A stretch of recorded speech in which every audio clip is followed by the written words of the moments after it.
Hello, I'm Byron Brown. Thank you for joining us for Honoring Black History, sharing our stories.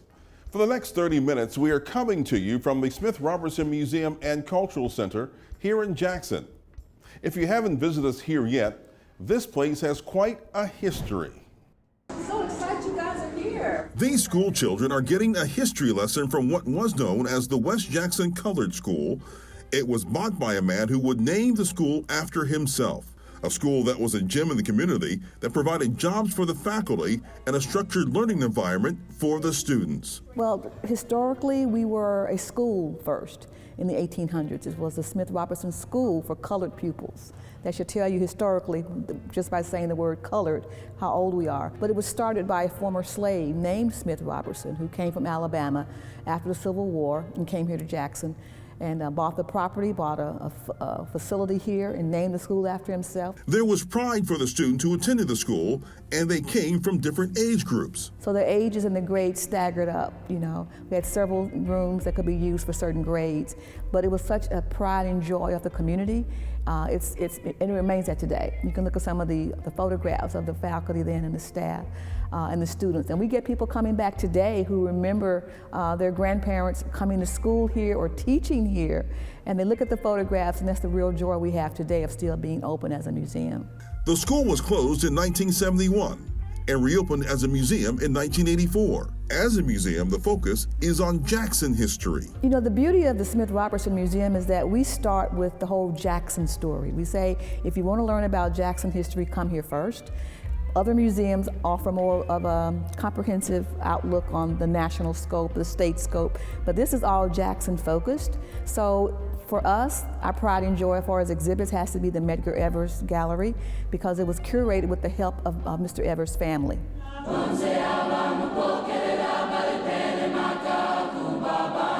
Pre-COVID, about 15,000 people visited the museum a year. They're slowly getting back to those numbers. If you really want to learn about Jackson history, stop by for a visit and carve out about 2 hours of your time. In a room much like this one, our first story tonight takes us on a medical journey to the Taborian Hospital in Mount Bayou. It opened back in 1942, where the entire staff, including doctors and nurses, were black. 12 News reporter Leah Williams traveled to the Delta community founded by former slaves, where numerous people received medical care. The Taborian Hospital was built by the International Order of 12 Knights and Daughters of Tabor, a black fraternal organization. Its chief grand mentor for the Mississippi jurisdiction, P.M. Smith, was inspired by the state's first hospital for black patients, the Afro-American Sons and Daughters Hospital in Yazoo City that opened in 1928. Smith was determined to build a similar hospital in the Mississippi Delta. So he went to his organization and said, "This is my strategic plan. Let's do this." And they said no. So he was undaunted. He said, "We're going to continue to go back and ask this organization." After about 10 years, they said, okay. Member donations funded the $100,000 in construction costs, and on February 1st, 1942, the Taborian Hospital opened its doors in Mount Bayou. During that time, I was a little girl, born in 1948. We didn't have to go very far to come to see the doctor. It was right here in Mount Bayou community. And most of us, we had to share crops, and we did chopping and picking cotton. And so just to come uptown from where we was living at, the hospital was right there. Black Mississippians were often denied adequate access to health care, which is why Smith pushed for the new hospital. There's the story of the 6-year-old who was in the backyard burning trash, and her dress caught on fire, and she was burned terribly, and her parents took her to a hospital outside of Mount Bayou, Mississippi. At this hospital, they were told to go into the basement, where it's very dark, where it's very cold, and wait on the doctor to come down after he's seen his patients. So think about this 6-year-old who's burned very badly and waiting. She died. The Taborian Hospital had 42 beds and 2 operating rooms where tens of thousands of black patients were treated from all over the country. During that time, people was coming from everywhere to see the doctor. And my mother was here. My mother was one of the nurses. Members of the Knights and Daughters of Tabor were able to pay into a system similar to today's health maintenance organizations. Members were guaranteed a certain number of annual doctor visits. Non-members were also treated for a higher cost. An organization, and the organization that they were members of, they would have to go to see the doctors so many times a year. Not because they were sick, but to provide them service to make sure that they stayed healthy. Not only were patients able to get fair treatment, but many were also seeing representation in the medical field for the first time since it was an all-black staff. And health equity is important, but to see something that you could be, the children could be, to be doctors, to be nurses, that was very important. Dr. T.R.M. Howard was the chief surgeon at the Taborian Hospital for 5 years. Herman Johnson Sr. worked directly under Dr. Howard in the late 1940s and says keeping the doors open was always a challenge. They were saying that the rooms were too small, and some other things they were saying that we'd have to increase and do better. Now they had hospital in Shelby run by white doctors, worse shaped than this one, but they stayed open. The Taborian Hospital closed in 1983 due to a lack of funding. It was restored and reopened as an urgent care clinic in 2016, but closed again. With rural hospitals statewide still facing financial issues today, Mound Bayou residents hope to see the Taborian Hospital open its doors again one day. It would be good if we could get this hospital back open again, but it's good to see it's still standing. And it's being taken care of. Thank you, Leah. Coming up next, we'll travel to Natchez, Mississippi, where new historical markers are unveiled. Honoring Black history, sharing our stories. We'll be right back after this break. Former colleagues of Dr. Freda Bush are remembering all she did to help women in the capital city. Dr. Bush died January 15th, surrounded by her family. She was an OB-GYN in Jackson from 1987 until she retired in 2017. Our condolences to her family. Dr. Freda Bush was 75 years old. Welcome back to our program. Recently, a ceremony was held in Natchez where 27 African-American historical markers were unveiled. I'm going home to live with God.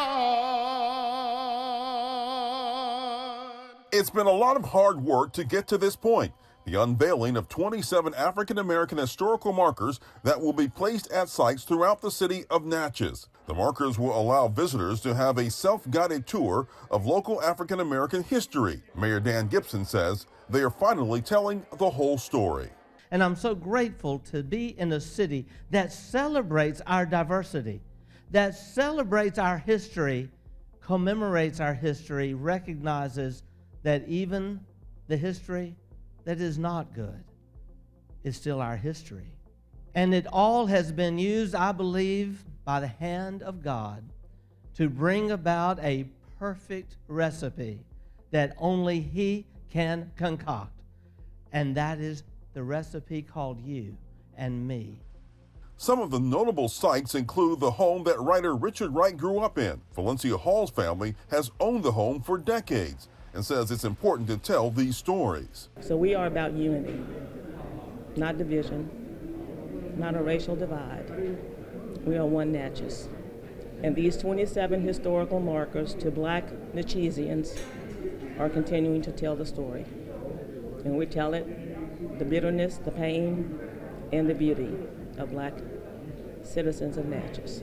Dr. John Banks was the first African-American doctor in Natchez. He also owned the first black bank in the city with his colleague, and his house was critical to the civil rights movement. The Banks House is now a museum. When you talk about having the first Black physician in Natchez, located on St. Catherine Street, that we consider to be the Wall Street of Natchez for African Americans, then we think that this is significant. Natchez was the second busiest slave trade market in the Deep South, and the Forks of the Road was a spot where it all happened. It's now been added to the National Park Service because of its national significance. Well, what's important is that there be a place where people can come and comprehend what happened in that location. It is a site of conscience. And so people need to come and learn the facts, but they also need a way to comprehend the enormity of the facts and to give pause and really take in the magnitude of what built this country. The city's Public Works Department will install the markers at each site over the next several months. Coming up next, the story of a Hattiesburg war hero takes flight on the silver screen. The Museum of Mississippi History and the Mississippi Civil Rights Museum, better known as the Two Mississippi Museums, is celebrating its 5th anniversary. Since opening in December 2017, more than 500,000 people have toured the museum. And the Mississippi section are interactive exhibits and artifacts designed to take visitors back in time to experience stories of Mississippians over thousands of years. And over in the Civil Rights section are 8 galleries that focus on the years between 1945 to 1976, when Mississippi was ground zero for the Civil Rights Movement.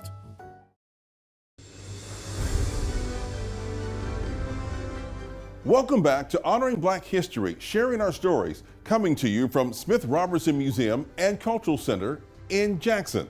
Our next story centers on a Hattiesburg man whose life as a Navy aviator has gone from a book to Hollywood.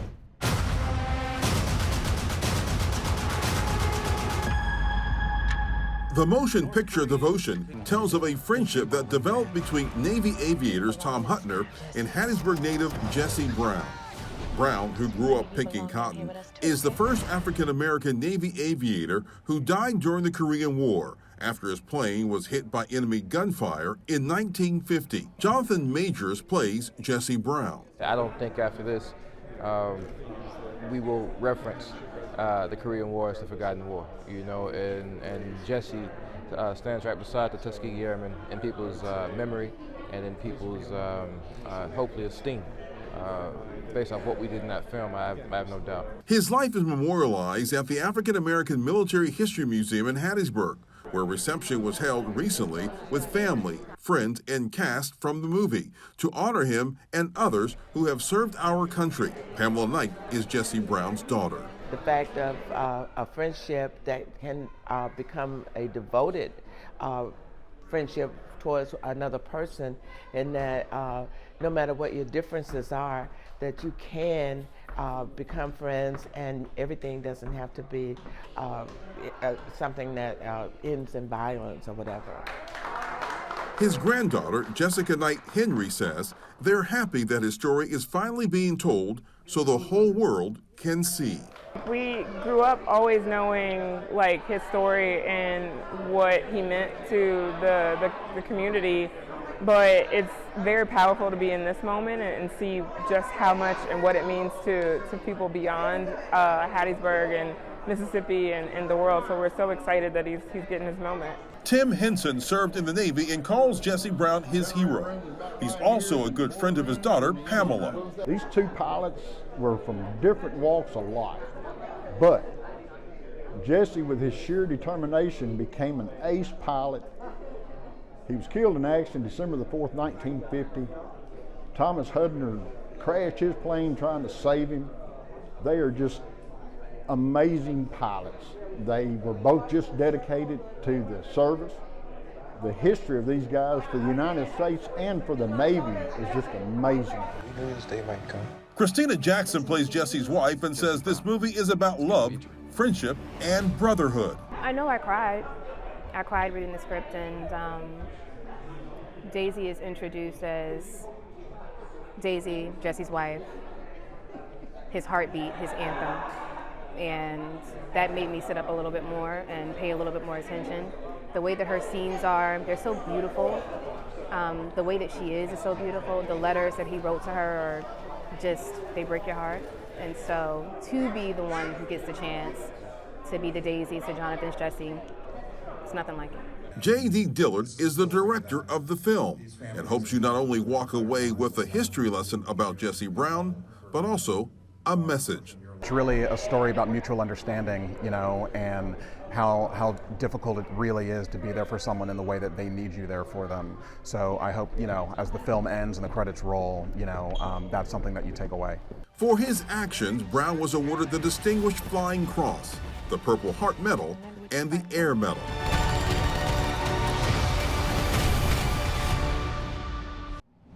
Jonathan Majors will co-star in Creed 3 coming out next month. Coming up after the break, the first black DJ on the air in McGee. Stay with us.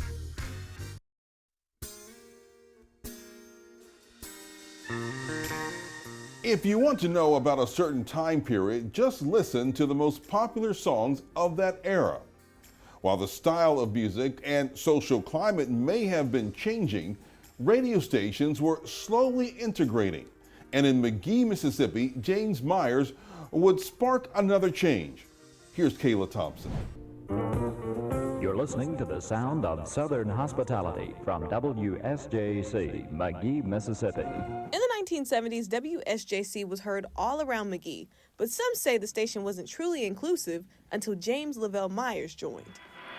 You know, you done had a hard day's work. It's time to relax. You got Lavelle playing your favorites. Got Teddy. You're gonna turn out the lights. And for some longtime listeners like Melinda Green, it's easy to remember the first time she heard someone who sounded like her. You listen to WSJC, waiting on Ted Swap Shop to tell you what he had on sale. And we came in one evening and we heard a different song, and we're like, okay, who is this on this radio? And we realized that it was him, and they started playing black music, and all the teenagers was calling in. It was awesome. Myers says he never felt concerned about being the only person of color at the radio station, and he felt honored to provide joy to listeners professionally after learning the ropes at Piney Woods. Enjoyed it. It was a time of my life that I will forever cherish. Yeah. And like I say, and I'm forever thankful for the people. And people are thankful for pioneers like him. We're able to learn from them, and because they did some amazing things, and this was before technology, so this was more personality driven, you know, back in the day. And I'm very thankful for people like him because I've worked with many of those guys throughout my career. It's been years since Myers was on air. They done went high tech. And things may be a little different, but his desire to make a positive impact on others is still strong. God has been good, and I am just continuing to try to do my best and hope that people that I meet or somehow or another you do something to uplift their day. In McGee, Kayla Thompson, 12 News. Although the music industry has changed over time, Myers encourages artists and DJs to never miss a beat and to keep going. Honoring Black history, sharing our stories. We'll be right back after the break. Congressman Benny Thompson is the longest-serving African-American elected official in the state of Mississippi and the lone Democrat in the Mississippi congressional delegation. Thompson, who represents Mississippi's 2nd District, also chaired the Committee on Homeland Security and the chair of the U.S. House Select Committee on the January 6th attack. Thompson is a native of Bolton, Mississippi, and is a graduate of Tougaloo College in Jackson. Finally tonight, as many families make plans to travel for summer vacations later this year, there was a time not long ago when Black families had to take extra precautions before hitting the road. Not long ago, the two Mississippi museums hosted a Smithsonian traveling exhibition about the Negro Travelers Green Book, which served as a guide for African Americans traveling across the U.S. during the Jim Crow era. It was first published in 1936 by Victor Green and provided information about hotels, restaurants, and other businesses that would welcome Black families during segregated times. That's all for our show. We hope you are inspired or perhaps learned something about our history. We want to thank the staff here at the Smith Robertson Museum for hosting us. We hope you plan a visit here soon. Now, for our entire 12 News production team, I'm Byron Brown. Thank you for tuning in, and make it a safe and enjoyable weekend.